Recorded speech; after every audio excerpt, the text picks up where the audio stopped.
You see, watermelons, unlike tomatoes, where the kind of older heirloom varieties taste better than the modern day varieties, with watermelons, the breeding has progressed toward. What's up, Lazy Dog fam? Hope all y'all are having a wonderful day. It is Friday, April 19th here in South Georgia, and we're still trying to get caught up on our spring planting. So today we're going to be getting some nice looking watermelon transplants in the ground. I'm going to show you how we plant these when we're trying to grow seedless watermelons, and I'm going to give you a nice little tip on how to extend your watermelon harvesting window. So this 30 by 35 no-till plot here will eventually be completely filled with watermelon plants, but it's not gonna all happen today. So this right here behind me is what we call our chicken till system. So we had a cool season cover crop here. Instead of using our tiller and having to till it 3 or 4 times to extinguish or terminate that cover crop, we let the chickens help us out. So this right here is what's left of that cool season cover crop. I have had to mow this once because a lot of the components of it were trying to go to seed.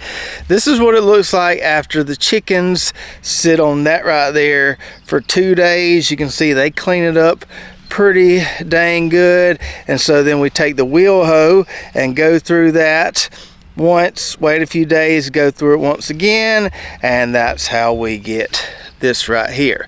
So this system doesn't allow us to get the entire plot ready at one time. We just kind of get it ready a little bit at the time, go slow and easy with it, but it really helps build some nice, healthy, fertile soil. So because we're opting for minimal soil disturbance here, we're using the chicken tractor to do it nice and slow as opposed to doing it really fast with a tiller or a tractor. That's why we're only planting 2 rows of watermelons today as opposed to planting 4 or 5 rows, planting the entire plot. So in a couple more weeks, the girls will be completely done with this plot, and hopefully we'll be completely done with our wheel hoeing duties, and it will eventually all be planted in watermelons. This kind of plays into the whole season extension plan that I'm going to tell you more about at the end of the video. Now some of you out there may be thinking, well, that doesn't seem real safe, planting watermelons kind of in that fresh chicken doo-doo out there. And if you don't think it's safe, then don't do it. I personally don't have a problem with it because we've done this many times. Last year we grew some of the sweetest watermelons you could grow. They were off the charts as far as their bricks level. So I like my watermelons in chicken doo-doo, but if you don't like yours, you don't have to do it. Now as far as these 2 rows that we are going to be planting today, you can obviously see we've already got some furrows made, already got some drip tape in those furrows, and already have the drip tape turned on. When it comes to watermelon row spacing, I think anything between 4 and 6 foot works. So here we probably got around 6 foot or so. I didn't measure it, probably between 5 and 6. I've gone as close as 4. Somewhere in that range should be fine. And then along the row, as I'll show you here in a minute, we like to do a 2 foot plant spacing all along that row. And if you've been following for a while, you know we like to grow a lot of seedless watermelons. I tried seedless several years ago, and if you've never tried to germinate seedless seeds, it can be a struggle in the beginning. We slowly got better at it year after year, and you can see this year we got a pretty decent looking tray of transplants here. So with seedless watermelon seeds, you've got to keep the tray consistently warm, and you can't give it a whole lot of water. So we've used a saran wrap trick in the past. That worked well. This year we just went with a humidity dome, and that worked pretty well too. And even once these seeds start popping and we take off the humidity dome, we still got to be careful not to overwater them. These seedless transplants are very fragile in the beginning. So very little water, no fertilizer. We just got to give them a couple weeks to get their strength about them. Then we can start watering them regularly and popping the fertilizer to them. And you might could see a couple leaves here that look a little burnt. I did get my AgriThrive mixture a little too hot a couple times. I didn't kill any of these, but I burnt back a few of the leaves. They have since recovered, and most of them look quite nice.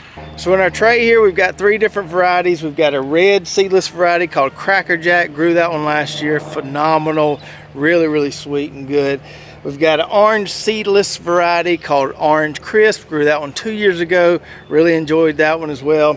Now my Orange Crisp seeds didn't germinate near as well as my Cracker Jack did for whatever reason, but I've still got enough transplants here good ones to get a decent amount of orange watermelons. And then when you're planting seedless transplants or seedless watermelons, you always got to plant a seeded variety as a pollinator. So we're using sangria this year. That's going to give us the male flowers we need to pollinate the female flowers on these seedless varieties. Now, anytime we do a video on watermelons, we always get a few people talking about these older heirloom watermelon varieties and how they taste so much better than the modern day varieties. And while I can't disagree with someone's taste buds or their personal preferences, I haven't found that to be true. You see, watermelons, unlike tomatoes, where the kind of older heirloom varieties taste better than the modern day varieties, with watermelons, the breeding has progressed towards sweeter, better tasting watermelons. Now, a lot of people, they remember the watermelons they ate as a kid, and then they go buy one at the grocery store and say, this isn't any good, doesn't taste near as good as they used to. They use that to make a comparison, when in actuality, that one in the grocery store probably wasn't picked at peak ripeness. So that's really not a fair comparison. But if you were to grow both in your backyard garden, like we have done several times, an old school variety, say like Bradford or Charleston Gray, and then some of these modern day hybrids, it doesn't take long to see that the newer varieties give you a much more consistent yield and a sweeter, better tasting watermelon. Now, we've already got our drip tape in the furrows, already got it running. Before we put some transplants in the ground, we do need to amend those furrows. We're going to use some of this Coop Grow. Anything relatively balanced should work well for watermelons. All right, so we got our pre-plant fertilizer in the furrow there. But with these seedless watermelons, we can't just willy-nilly start throwing some transplants out there. There's a certain way we have to do this. So we have to plant these using a 1-to-3 ratio. So 1 seeded transplant for every 3 seedless transplants. In our case, since we're only doing a couple rows, the way we'll do it is we'll put 3 seedless transplants 2 feet apart, then add 1 seeded transplant, then 3 more seedless, and we'll just keep going with that pattern until we get to the end of the row.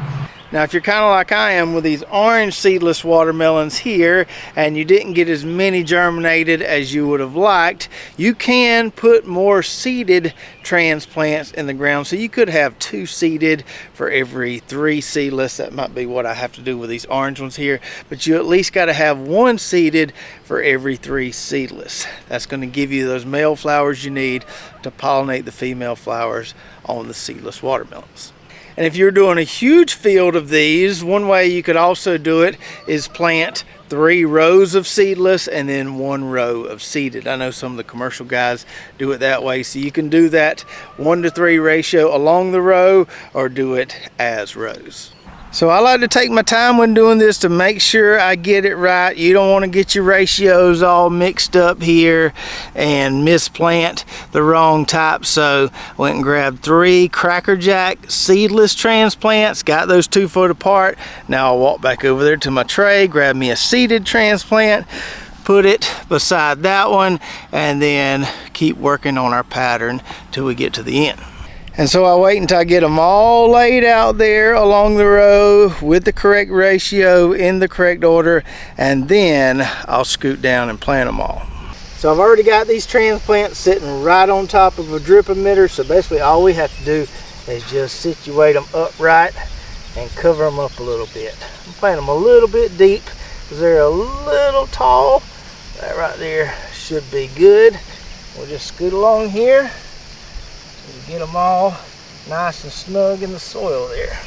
All right, so we got our row of Cracker Jack done. Just beautiful, beautiful. I can taste these babies already. Now we just need to do the same thing right over there with our orange crisp seedless watermelons. All right, so we got that second row planted, and I didn't have quite enough good looking orange crisp transplants to make it all the way to the end. So we did add a couple Cracker Jacks on the end there, which is fine as long as we make sure we have 1 seeded transplant for every 3 seedless ones. And I typically don't like to put transplants too close to the end of the row here because the vines just end up getting chopped with a lawnmower. So I'm actually go in and trim off that drip line there another day. And we still have a decent amount of transplants here, which we're going to need for the rest of this plot. And so assuming we had this entire plot ready today and we put all those transplants out there. When we started getting ripe watermelons, we'd probably have about a 3 to 4 week harvesting window, so about a month's worth of good watermelon eating. But what I have found over the last couple of years is that we can extend that on out to 2.5 months if we stagger our planting. So we don't plant a whole plot at one time. That's why the chicken teal system works so great. We don't have to have it all ready at one time. We just need about half of it ready. As the rest of it gets ready, we'll add 1, 2, probably 3 more rows there. And so with the watermelon transplants that we have left, what I'll do later this afternoon or in the morning is step these little plugs up to a 2.5-inch pot. So we'll just put some more Pro Mix in here, put our watermelon transplant in there. That way they don't get root bound. And these little cell trays are in now. They stay nice and healthy. And when we get the rest of that soil ready, we can put them in the ground. We'll be putting a little bit bigger transplant in the ground, but that'll be okay. As we stagger those planting dates, we'll also stagger our harvest, and we can enjoy delicious watermelons more of the hot summer that way. And although we've grown these varieties before, albeit not at the same time, when they are ready, I'll be sure to get my watermelon connoisseur Titus out here and we'll do some taste testing. We'll do some bricks testing. Even though last year we hit kind of almost the ceiling of what's possible with watermelon sweetness levels, we'll see if we can get one even sweeter than we had last year. So I hope you enjoyed the video today. I hope if you've got the room in your backyard garden, you're willing to give seedless watermelons a try at least once. Try to grow them, take on the challenge, and I promise you, you'll be glad you did once you get it figured out. And if you want to know more about how to germinate seedless watermelons, watch this video right here that we did a few weeks ago when we planted these. We'll tell you all the tips and tricks to get them up and going, and then you can have some nice healthy transplants to put in the ground. So check that out, and we'll see you next time right here at Lazy Dog Farm.